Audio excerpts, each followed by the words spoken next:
Hello friends, কেমন আছো তোমরা? আজকে তো জানো কি দিন, আর জামাই শার্ট। আর আমাদের জানো জামাই শার্ট করতে নেই, কিন্তু নতুন বিয়ে হয়েছে একটা করেই তো মেয়ে, জামাইদিকে খাওয়াতে তো আর কোনো অসুবিধা নেই।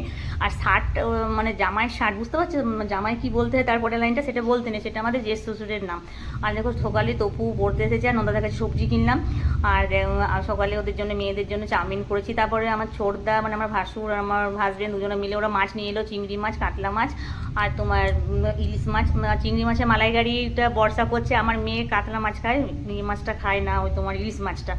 আর রান্না করা হলো, ছোটদিন আমি মিলে রান্না করলাম। তারপরে দেখো সৌভিক এলো 4টার পর, ডিউটি গেছিলো ও, তো ডিউটি পথে এলো। তারপরে ফ্রেশ ট্রেশ হয়ে তারপরে খেতে বসেছে। দেখো এই রান্নাগুলো করেছি, খুব বেশি তো করিনি, যাই হোক ওইগুলো মানে ভাজাভুজি করেছি। আর মাছ 3 রকমের মাছের আইটেম ছিল, আর চাটনি আর মিষ্টি দই। তারপরে খাওয়া হয়ে গেল।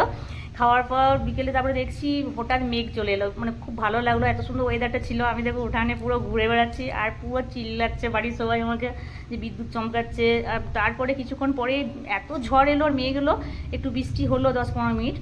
আর দেখো ওই ফুল গাছটা খুব ফেভারিট ছিল, এত ফুল ধরতো, চর্দি লাগিয়েছিল, বাট গাছটা ভেঙে গেল, জানি না আবার ঠিক হবে কি না। আর দেখো কত ঝড় বৃষ্টি হচ্ছে, মানে ঠাকুর মনে সব জামাইদের যাতে সুস্থ থাকে, ভালো থাকে, ওয়েদারটার জন্য ভালো করলো, খেয়ে যাতে তোমরা রিল্যাক্স পাই। আর আমাদের ভিডিওটা তোমার কেমন লাগলো প্লিজ জানি।